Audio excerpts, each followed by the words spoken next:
दोस्तों नमस्कार। दोस्तों, आपको मालूम है, मैंने पिछले वीडियो में भी बताया था कि 3 अप्रैल को दिल्ली हाई कोर्ट ने अरविंद केजरीवाल के अरेस्ट और रिमांड के बारे में मामले की सुनवाई की थी और उसके बाद फैसला सुरक्षित रख लिया था। आज 9 तारीख को दिल्ली हाई कोर्ट ने अपना फैसला सुनाया और उस फैसले के हिसाब से अरविंद केजरीवाल की अरेस्ट को और उनकी रिमांड को सही बताया। अब जो ये मीडिया वाले और अरविंद केजरीवाल की पार्टी के जो बड़े-बड़े भोंपू हैं, जैसे सौरभ भारद्वाज, आतिशी मारलेना, संजय सिंह, इनकी सारी की सारी कलई खुल गई है और सारा का सारा जो लेफ्ट लिबरल कबाल है, वो सकते में आ गया है कि अरे बाप रे! ये क्या हो गया? आपको मालूम है कि दिल्ली लिकर पॉलिसी में पिछले साल फरवरी में दिल्ली के उप मुख्यमंत्री मनीष सिसोदिया को अरेस्ट किया गया था। उसके बाद संजय सिंह को अक्टूबर 2023 में अरेस्ट किया गया। बाद में केसीआर की बेटी के कविता को अरेस्ट किया गया और मार्च की 21 तारीख को अरविंद केजरीवाल को अरेस्ट किया गया था। जब अरविंद केजरीवाल को अरेस्ट किया, तो उनके अरेस्ट के खिलाफ उनकी जो लीगल टीम है, जिसके सर्वेसर्वा अभिषेक मान सिंघवी हैं, पहले सुप्रीम कोर्ट में गए, उन्होंने चीफ जस्टिस के सामने मामले को मेंशन किया। चीफ जस्टिस ने बोला ठीक है, आप जस्टिस संजय खन्ना की कोर्ट में जाइए और वहाँ पर वो सुनवाई होगी। जब जस्टिस खन्ना की कोर्ट में पहुँचे, तो वहाँ पर जस्टिस खन्ना ने बोला कि ये मामला चूँकि रिट का है, तो हम इसको 3 सदस्यीय बेंच के हिसाब से सुनोगे और उन्होंने 3 सदस्यीय बेंच भी बनाई। जब मामला 3 सदस्यीय बेंच के सामने आया, तो सॉलिसिटर जनरल तुषार मेहता ने कोर्ट को इन्फॉर्म किया कि जो पिटिशनर है, यानी अभिषेक मान सिंघवी, अरविंद केजरीवाल ने पिटीशन वापस ले लिया है और उन्होंने बोला कि हमें अब जाकर के रिमांड के बारे में लोअर कोर्ट यानी पीएमएलए कोर्ट जो है, वहाँ पर जाकर के हमको आर्गुमेंट करना है। पीएमएलए कोर्ट में उन्होंने आर्गुमेंट किया, उनकी रिमांड हुई, उसके बाद में इन्होंने दिल्ली हाई कोर्ट में केस डाला। दिल्ली हाई कोर्ट में जो सुनवाई हुई, उसके बाद 3 तारीख को मामला रिजर्व हुआ और आज उसका फैसला आया है। दिल्ली हाई कोर्ट ने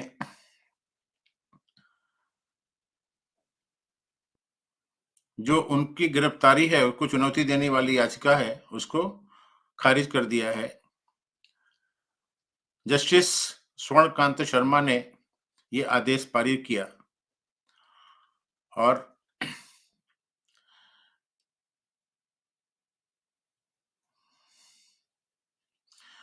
इस याचिका में केजरीवाल ने तर्क दिया था कि केंद्र सरकार 2024 के लोकसभा चुनाव से पहले एक गैर स्तरीय खेल का मैदान बनाने के लिए धन शोधन निवारण अधिनियम का दुरुपयोग कर रही है, जिसके तहत उन्हें गिरफ्तार किया गया है।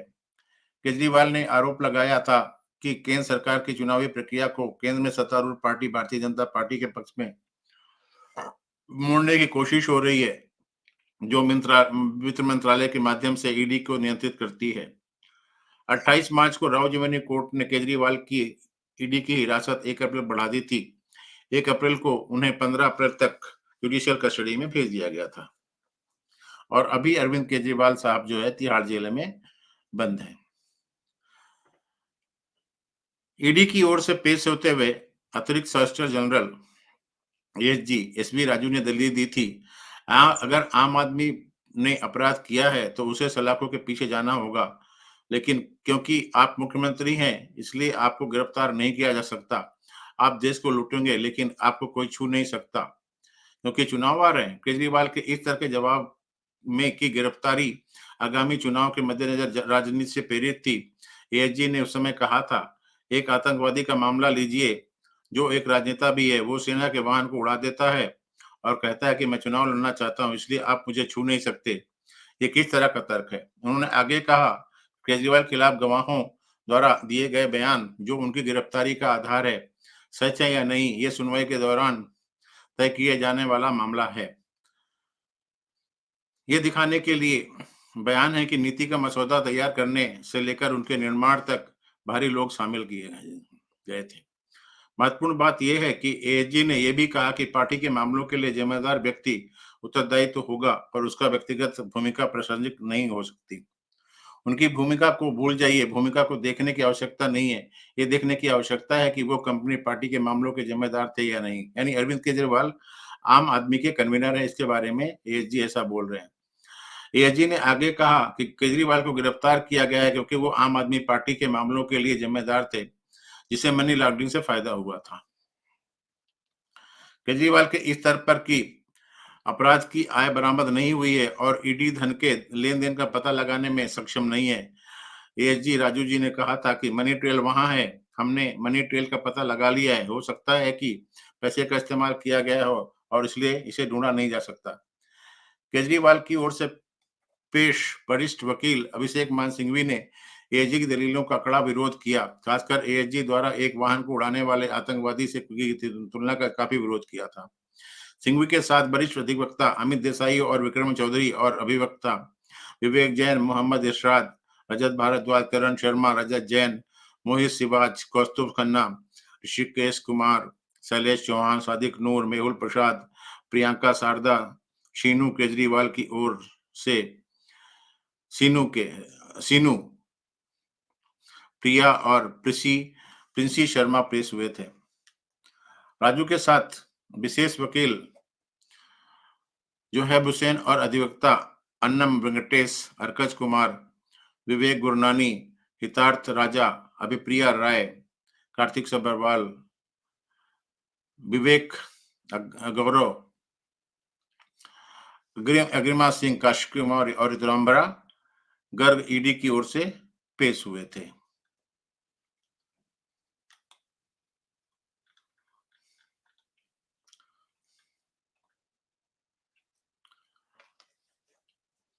जस्टिस शर्मा ने अपने ऑर्डर में कहा है कि वी होल्ड दैट जजेस are bound by law not politics.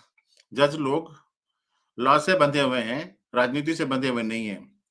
Judgements are given on legal principle not political consideration. जो जजमेंट दिए जाते हैं वो कानूनी सिद्धांत के ऊपर दिए जाते हैं, पॉलिटिकल कंसिडरेशन में नहीं दिए थे। Court can not go into the realm of politics. Court politics में नहीं जाता है, ये करके उन्होंने बोला। कोर्ट ने उनके सब्सिक्वेंट रिमांड को भी जायज ठहराया और जहां तक टाइमिंग ऑफ अरेस्ट की बात है उसके बारे में कोर्ट ने बोला, this court is of opinion that the accused has been arrested and his arrest and remand has to be examined as per law and not as per timing of election. Shri Kejriwal must have been aware of the Lok Sabha dates. Court बोलता है केजरीवाल को पहले से मालूम था कि लोकसभा की date कब है। He would have known when the elections are to be held. उनको मालूम होना चाहिए था कि इलेक्शन कब होने वाले हैं। After going through the material submitted by ED the court opinion. ED के द्वारा जो सबमिटेड मटेरियल जो उनके कोर्ट के सामने रखे गए थे उसको देख करके कोर्ट ने बोला, the material collected by ED reveal that mister Kejriwal conspired and was actively involved in use and concealment of proceeds of crime.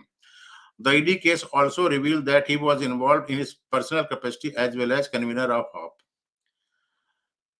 मतलब उन्होंने बोला कि अरविंद केजरीवाल ही सब कुछ ये काम कर रहे थे और वो प्रोसीड ऑफ क्राइम में इन्वॉल्व हैं।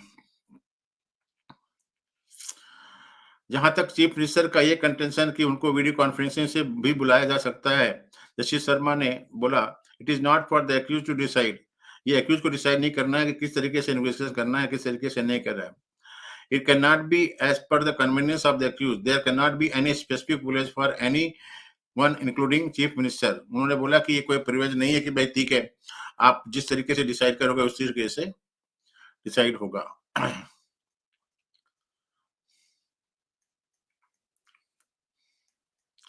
अब सवाल ये उठता है कि इस फैसले का क्या फ़र्क पड़ने वाला है? अरविंद केजरीवाल साहब अगर बेल के लिए जाते, तो मामला दूसरा होता था। उन्होंने अपने अरेस्ट को ही चैलेंज कर दिया और अपनी रिमांड को चैलेंज कर दिया। जब कोई आदमी बेल के लिए जाता है, तो कोर्ट क्या होता है, मेरिट में नहीं जाता है। लेकिन चूँकि इन्होंने अरेस्ट और रिमांड को ही चैलेंज किया था, तो कोर्ट मेरिट में चला गया और इनको पूरा-पूरा निवस्त कर दिया। अब केजरीवाल के बचने का कोई तरीका नहीं है, ना तो इनको अब बेल मिलने वाली है। अभी मैंने पढ़ा एक समाचार कि अरविंद केजरीवाल हाई कोर्ट के फैसले के खिलाफ सुप्रीम कोर्ट जा रहे हैं। मुझे ऐसा लगता है कि अभिषेक मान सिंघवी को एक मोटी असामी मिल गया है, अरविंद केजरीवाल, और सरकारी खर्चे पर वो अपना केस लड़ रहे हैं। अगर इस समय वो मुख्यमंत्री पद से इस्तीफा दे देते, तो उन्हें अभिषेक मान सिंघवी का जो लीगल फी है, उसको खुद देना पड़ता था। तो दिल्ली सरकार दिल्ली की जनता का पैसा मिसयूज़ करके अरविंद केजरीवाल के केस को लड़ रही है और यहाँ-वहाँ, इधर-उधर, जहाँ-जहाँ पर भी जो भी केस हो सकते हैं, उसको घुमा-फिरा रही है। लेकिन मेरे हिसाब से उनको अब जिस तरीके से जस्टिस शर्मा ने जो जजमेंट दिया है, उसके हिसाब से सुप्रीम कोर्ट में भी कोई रिलीफ मिलने वाली नहीं है और अब ये अपने deputy chief minister Manish Sisodia की तरह जेल में ही रहेंगे और मुझे तो ऐसा लगता है कि अब इस पार्टी का वर्चस्व ही नहीं रहेगा क्योंकि अगर इस पार्टी के कन्वीनर को ही उठा कर के अंदर कर दिया, तो और कहीं पर कोई इलेक्शन कमीशन ने अगर इसका कॉग्निजेंस ले लिया, तो इनकी पार्टी की मान्यता भी जा सकती है। तो मैंने पिछले वीडियो में आपको बताया था कि अरविंद केजरीवाल के केस के बारे में जभी भी दिल्ली हाई कोर्ट कोई फैसला देगा, तो मैं उसका वीडियो बनाऊँगा। तो ये आज फैसला आ गया है। अब मैं आपको स्वर्णलता शर्मा का थोड़ा चेहरा दिखा देता हूँ कि स्वर्णलता शर्मा जी ये हैं। ये हैं, देखिए, जस्टिस स्वर्णकांता शर्मा, ये हैं। तो यहीं पर मैं इस वीडियो खत्म करता हूँ। आशा है आपको ये वीडियो अच्छा लगा होगा और अगर वीडियो अच्छा लगा है तो इसको लाइक करें, चैनल को शेयर करें और चैनल को सब्सक्राइब करें। अगले वीडियो में किसी और विषय के साथ में मुलाकात होगी। तब तक के लिए धन्यवाद। जय हिंद, वंदे मातरम।